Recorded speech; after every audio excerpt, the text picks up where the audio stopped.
Right now, because you're in a studio with soundproof headsets, it's like you really can't like. No matter how many times on you see players getting up and yelling like Busio, there's no way the other team hears them.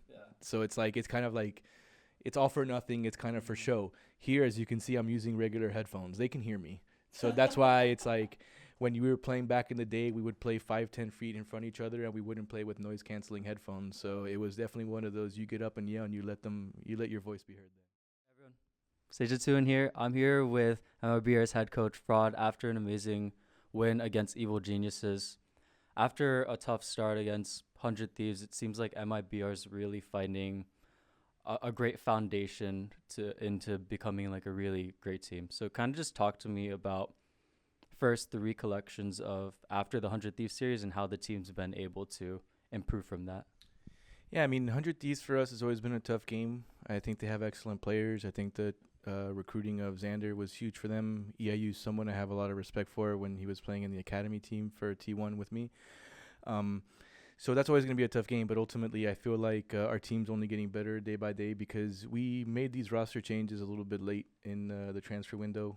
We basically reset our whole team when we picked up Aspas, and we just need to practice.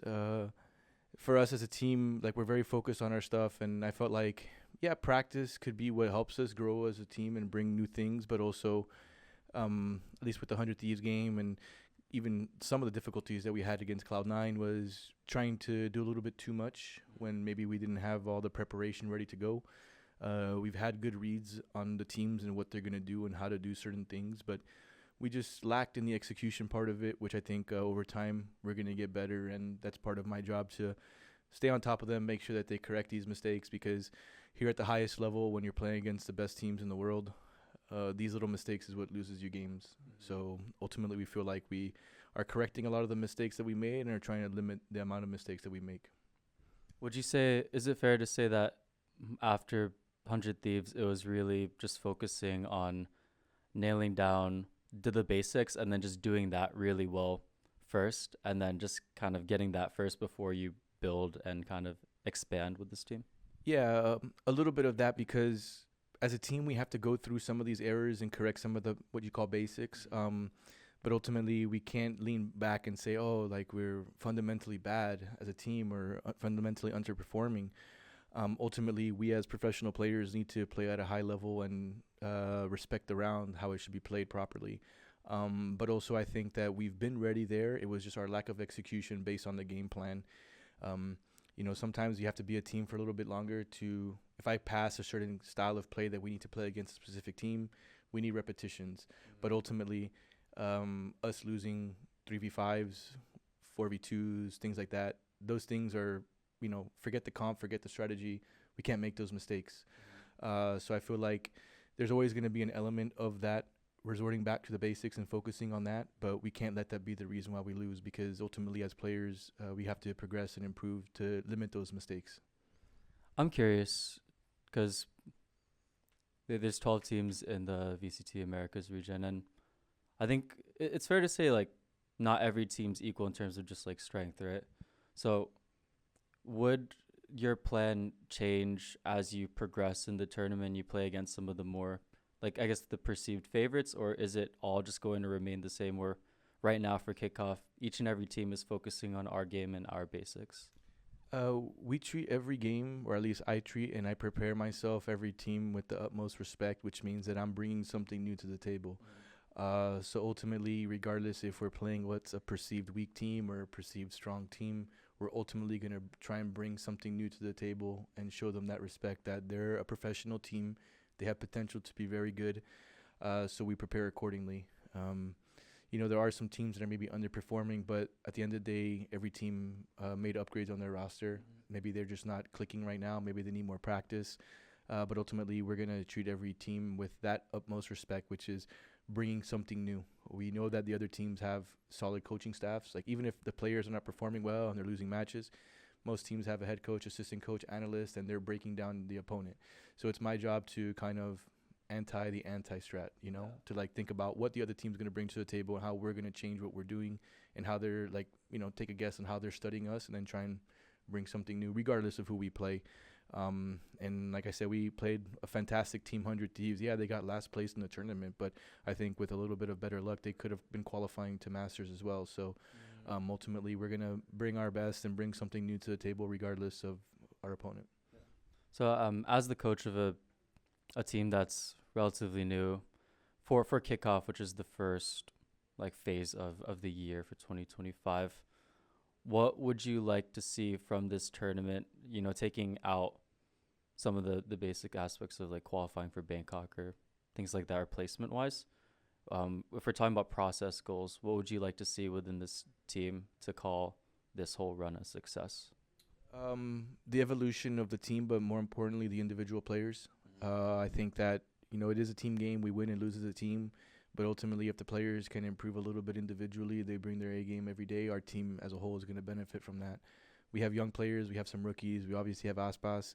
So it's kind of like everyone has to bring their A game. But also, you know, I'll focus on the team. I'll focus on the big picture, strategies, anti-strats, game plans, all that. And I want the guys to focus on them a little bit more individually to make sure that they can bring their best.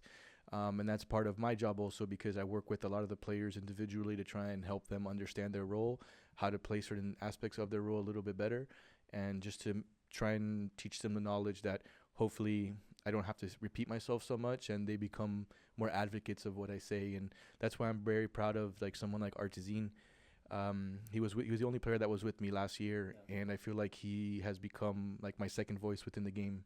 He's constantly saying the things that I want him to do, and that freedom allows me to maybe not use a pause, because, you know, using a pause to just for momentum is not always the best idea. You kind of want to bring some strategies and some ideas, but when I have my player or IGL or anyone on the team kind of reinforcing the things that they know that I'm going to be talking about and saying, then it alleviates the fact that I don't have to use that many pauses. And if things go bad in the game, I can, you know, use double pauses second half. Mm-hmm. Awesome. No, I really appreciate that insight. And, you know, this makes sense since you have been a coach/player, just esports personality for a very long time.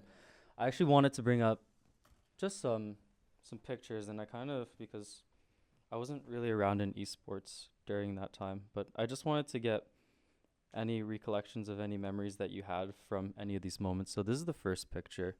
Well, do you remember what happened in this tournament, and like any of some of your fondest memories? This is pretty early in your career. Yeah, I mean, we were I wasn't really happy there because we got third place in that tournament. That was me receiving the MVP of the tournament while getting third place, which I felt very sad for, because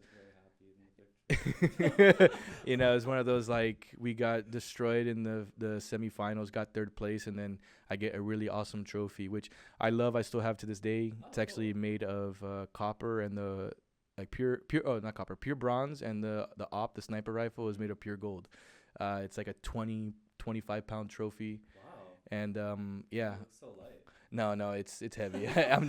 Trust me, it's you could do dumbbells and work out with it. Oh, hey, that's awesome. Yeah, but this was I think 2010, around 2010 Arbalete Cup. Wow. We got third place. Nice. Wow, that's really cool. And then that's nothing right there. Jordan Gilbert, Wow. nothing. Yeah, he was my teammate for a little while. What a throwback, huh? Yeah. Crazy how time flies. How about here? This was when I won my first major, 2005. I won my first major. Wow. Oh, actually, no, I'm lying. This was my second major that I won. We won the first major at ESWC, Wow. and then this was one of the ones that we won.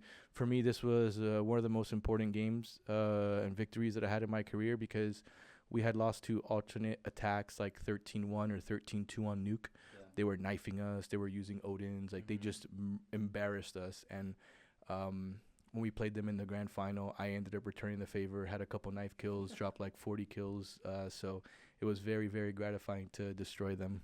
Were you shouting at them? Absolutely. Yeah. All day, every day. I'm actually curious, because as someone that wasn't really around during like 2000, I was 7 at the time, so I was still alive. I'm not Verno, right? But what was it like just being in an environment like that, and then just kind of, you know, experiencing that, how different it is compared to playing just in a studio? Right now, because you're in a studio with soundproof headsets, it's like you really can't, like, no matter how many times you see players getting up and yelling like Busio, there's no way the other team hears them. Yeah. So it's like, it's kind of like, it's all for nothing. It's kind of for show. Here, as you can see, I'm using regular headphones. They can hear me. So that's why it's like when you were playing back in the day, we would play 5, 10 feet in front of each other, and we wouldn't play with noise canceling headphones. So it was definitely one of those you get up and yell, and you let your voice be heard. Then What was one of the craziest things you ever said?